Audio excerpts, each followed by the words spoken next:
Proclamación del Santo Evangelio de Jesucristo según San Mateo.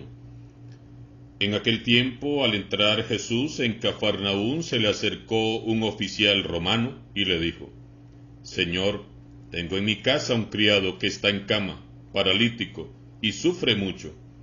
Él le contestó: voy a curarlo. Pero el oficial le replicó: Señor, yo no soy digno de que entres en mi casa. Con que digas una sola palabra, mi criado quedará sano. Porque yo también vivo bajo disciplina y tengo soldados a mis órdenes. Cuando le digo a uno, ve, él va. Al otro, ven, y viene. A mi criado, haz esto, y lo hace. Al oír aquellas palabras, se admiró Jesús y dijo a los que lo seguían: Yo les aseguro que en ningún israelita he hallado una fe tan grande. Les aseguro que muchos vendrán de oriente y de occidente y se sentarán con Abraham, Isaac y Jacob en el reino de los cielos. Palabra del Señor. Se nos propone en este día venerar y honrar la memoria de San Francisco Javier, sacerdote, misionero jesuita, originario de Navarra, España. Él fue uno de los primeros 7 seguidores de San Ignacio de Loyola. Francisco Javier fue un loquísimo enamorado de Jesucristo, misionero incansable de soberana grandeza. Fue el gran conquistador de Oriente, de China y Japón. Él siempre iba al frente abriendo camino a un ejército de misioneros que anunciaban alegres las buenas nuevas de Jesús entre muchos peligros. Tenía un corazón tan grande y tan generoso que se le conoce como el gigante de las misiones. Fue, sin lugar a dudas, un gran apóstol de los tiempos modernos, tanto como lo fue San Pablo en tiempos antiguos. Cuentan que en una ocasión, mirando de lejos una isla llena de habitantes y deseando contagiar a todos su pasión evangelizadora, dijo: si no encuentro una barca, iré a ellos nadando. Después de 11 años de ardua evangelización, murió de fiebre el 3 de diciembre de 1552, abandonado en una choza pobrísima en una isla, pronunciando el nombre de Jesús. Tenía tan solo 46 años. A su funeral solo asistieron un catequista que lo asistía, un portugués y 2 fieles mulatos. Cuando más tarde sus compañeros quisieron llevarse sus restos, encontraron su cuerpo incorrupto, y así se conserva aún hoy en día. Francisco Javier fue declarado santo en 1622 junto con sus amigos Santa Teresa, San Ignacio, San Felipe Neri y San Isidro Labrador. Qué hermosas y qué motivadoras que son las historias de los santos. Dan ganas de luchar más y más para alcanzar la santidad. Durante las 2 primeras semanas de Adviento, la Iglesia nos propone meditar los textos del profeta Isaías en la primera lectura. Isaías fue uno de los más grandes testigos y profetas de la espera mesiánica, el profeta de la esperanza. Vivió unos 8 siglos antes que Jesús. Habitaba en Jerusalén. Él había visto cómo los asirios habían derrumbado el reino del norte y veía venir lo mismo para el reino del sur. Es por eso que, contra todo pronóstico, el profeta anuncia la esperanza de un Mesías que traerá para todos la paz. Irán a verlo todas las naciones, y subirán hacia él muchos pueblos diciendo, vengan, subamos al cerro de Yahvé, a la casa del Dios de Jacob, para que nos instruya en sus caminos y podamos marchar por sus sendas. Porque de Sión saldrá la ley, de Jerusalén sale la palabra de Yahvé. Él será el árbitro de las naciones y el juez de pueblos numerosos. De las espadas forjarán arados y de las lanzas podaderas. Ya no se alzará la espada, pueblo contra pueblo. Ya no se adiestrarán para la guerra. Casa de Jacob en marcha. Caminemos a la luz del Señor. Todo esto decía Isaías con el corazón lleno de alegría y de esperanza. Y cuánto bien nos hace escuchar sus palabras hoy en día. En medio de nuestro mundo tan oscuro, a veces, y esta sociedad tan convulsa y violenta, el anuncio de Isaías nos hace volver a la espera alegre en el Señor.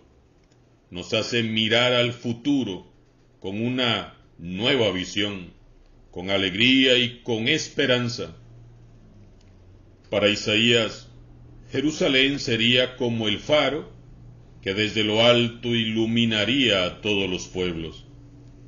Nuestra iglesia debe de ser hoy ese faro que ilumine el camino de tantos que caminan en las tinieblas de la confusión y del engaño. Para nadie es un secreto. Las tinieblas se han ido apoderando de nuestro mundo, de nuestros hogares, de nuestras comunidades. La oscuridad nos acecha todos los días y de distintas maneras y desde distintos flancos. Sin embargo, desde antiguo, Dios quiere enseñarnos sus caminos, que son caminos de luz y que son luz eterna. Hace muchos siglos, el Señor hizo llegar este mensaje por medio de Isaías. Hoy, el Señor necesita de una iglesia valiente que esté dispuesta a poner en alto la luz que ya nos ha traído Jesús. Este mundo necesita de muchos profetas como Isaías, profetas de la esperanza, que señalen el rumbo a los que se han perdido. Isaías profetizaba que habría paz. De las espadas se forjarán arados, de las lanzas podaderas, y nadie levantará la espada contra nadie. No habrá guerra. Tenemos hoy la triste experiencia de muchas espadas levantadas en tantos países, en atentados y guerras fratricidas, guerras entre hermanos, guerra en Nicaragua, guerra en Venezuela, violencia y maldad en nuestras calles, guerras en las familias, guerras en los grupos de iglesia, guerras internas en nuestros corazones. ¿Y qué nos dice esto? Que nos estamos anunciando, que no estamos anunciando ni abriendo el camino al príncipe de la paz como debiéramos. Si hay guerra, es porque no nos hemos dejado instruir por él. La paz comienza por uno mismo, y es urgente y más que necesario hacer efectiva la paz que nos trae el Señor. Convirtamos en este Adviento nuestras espadas en arados. En lugar de pelearnos los unos con los otros, pongámonos a trabajar. Convirtamos nuestras lanzas en podaderas. En lugar de herirnos y hacernos daño, pongámonos a podar nuestro corazón. pongamos abajo las armas y dejémonos instruir por el Señor de la paz. Solo entonces veremos un cambio en nuestra vida, en nuestra familia, en nuestra iglesia y en nuestra sociedad. Es hermosa la invitación que el profeta le hace al pueblo de Judá y también a nosotros en este momento. Vengan y caminemos a la luz del Señor. ¿Para qué? Para que por fin podamos disfrutar de su reino establecido definitivamente y vivir en completa paz y gozo. En el Evangelio nos encontramos precisamente con el príncipe de la paz que ha venido a establecer la unidad del pueblo de Dios. Jesús es aquel que supera todas las divisiones y acoge con admiración a este centurión que era considerado por todos como un excluido, un marginado, un pagano. Dios ha creado todo en la unidad y en el amor. Ha sido el mal espíritu, el diablo, quien en su envidia ha suscitado las divisiones y las discordias, separando a las personas entre sí. Cada uno de nuestros pecados ha introducido en el mundo una nueva forma de división. Las discriminaciones, las calumnias, las mentiras, los prejuicios, los chismes, los celos, las envidias, el egoísmo, la prepotencia, la soberbia, el orgullo, son pecados nuestros que causan división y discordia. Muchas divisiones son fruto de nuestros pecados, de nuestras faltas de amor al prójimo, de nuestra falta de humildad y de caridad que claramente manifestamos al sentirnos mejores y superiores a los demás. Todos los seres humanos tenemos una inmensa necesidad de sentirnos amados, de ser apreciados, respetados y valorados. Pero, qué mal que respondemos a las necesidades de los demás. Todos queremos ser amados, pero no queremos practicar la caridad. Todos queremos ser valorados, pero no sabemos valorar a los demás. Todos queremos que nuestros sueños, ideas, planes y proyectos sean los primeros, y no nos detenemos a admirar los sueños, las ideas, los planes y proyectos de los demás. Todos queremos ser perdonados, pero ¿cómo nos cuesta perdonar a los demás? Todos nos lamentamos de las divisiones que tanto nos lastiman, pero ignoramos o justificamos el dolor que nosotros hemos causado a los demás. Jesús ha venido a suprimir todas esas divisiones, a levantar todas estas barreras. Jesús es el carpintero de Nazaret, experto en construir puentes y derribar murallas. Él ha venido para reunirnos a todos en un solo cuerpo. Jesús no quiere más divisiones, porque todos somos hijos de Dios. Para Él no existen diferencias de raza, color de piel, condición social o económica. Para Él todos somos iguales, los patrones y los empleados, los creyentes y los ateos, los santos y los pecadores. Todos somos hijos e hijas de Dios. Si como iglesia llegáramos al entendimiento divino de esta verdad, todo sería muy distinto. No habría ya más disputas entre nosotros por demostrar quién de todos es el que tiene la razón, quién de todos tiene la verdad. La verdad es una y se llama Jesús. Las discordias y las divisiones son las estrategias pensadas por el mal para estancar a la iglesia. Así nos mantiene el mal distraídos, inútiles, infecundos y divididos. Y Jesús, mientras camina por Cafarnaún, tenía un claro objetivo en su mente: unirnos a todos en un solo cuerpo. Y una ocasión ideal se le presenta cuando a sus pies se arrodilla este centurión romano, que con un corazón muy humilde pide un milagro que ni siquiera es para él, sino para uno de sus siervos. Y Jesús hace a este pagano el elogio más grande. Lo coloca por encima de todos los creyentes tradicionales, incluso por encima de sus propios discípulos. Verdaderamente, no he encontrado tanta fe en Israel. El centurión romano es reconocido por el mismo Jesús como el creyente más humilde. Señor, yo no soy digno. A Jesús lo que le impresiona es la fe humilde de un corazón que se sabe indigno de su amor.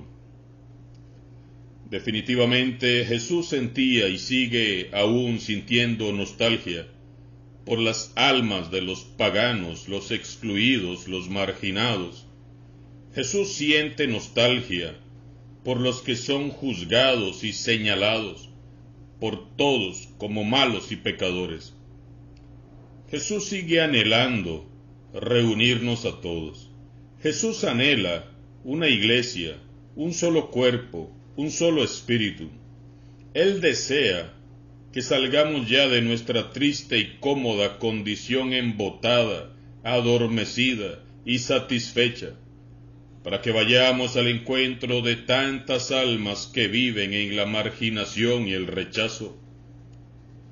Jesús buscó fe entre los que le seguían y no encontró más que seguidores habituados, haraganes, enmohecidos por la rutina, practicantes sin alegría, creyentes sin fuego interior.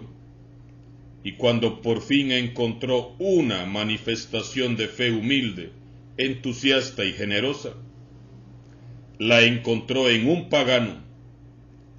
2 veces, nos dice el Evangelio, fue que Jesús se admiró de la fe de una persona. Y veamos que no fue de un fiel creyente, no fue de un discípulo suyo, no fue de un sacerdote del templo, sino de un pagano, de nuestro humilde centurión romano y también de aquella mujer sirofenicia que se acerca de Tiro y Sidón para pedir un milagro para su hija. Lejos estaba aquel centurión de imaginar que su plegaria se repetiría en nuestros templos todos los días cuando se celebra la Santa Misa. Señor, yo no soy digno de que entres en mi casa, pero una palabra tuya bastará. Ojalá que Jesús hoy, al mirarte, se llene de alegría y de admiración al ver cuán grande y humilde es tu fe. Verdaderamente Dios es maravilloso, y una de las cosas más extraordinarias que ha puesto Él a nuestro alcance es la fe. Y la fe, hermanos y hermanas, puede mover montañas. No perdamos más tiempo en divisiones. Dejemos de mirar con recelo y de reojo. Dejemos de murmurar y señalar. Dejemos de dividir y de separar. Cambiemos nuestras espadas por arados. Cambiemos nuestras lanzas por podaderas. Jesús vino al mundo, no para levantar una espada, sino para ponerse a arar. Jesús vino al mundo no para atravesarnos con una lanza, sino que vino para podar el corazón humano. Jesús no ha venido a separarnos, sino a unirnos en un solo cuerpo y en un solo espíritu. En este hermoso Adviento que estamos empezando, alimentemos más nuestra fe, y siguiendo el consejo del profeta Isaías, caminemos en la luz del Señor. San Francisco Javier ruega por nosotros. Alabado sea Jesucristo, sea por siempre bendito y alabado.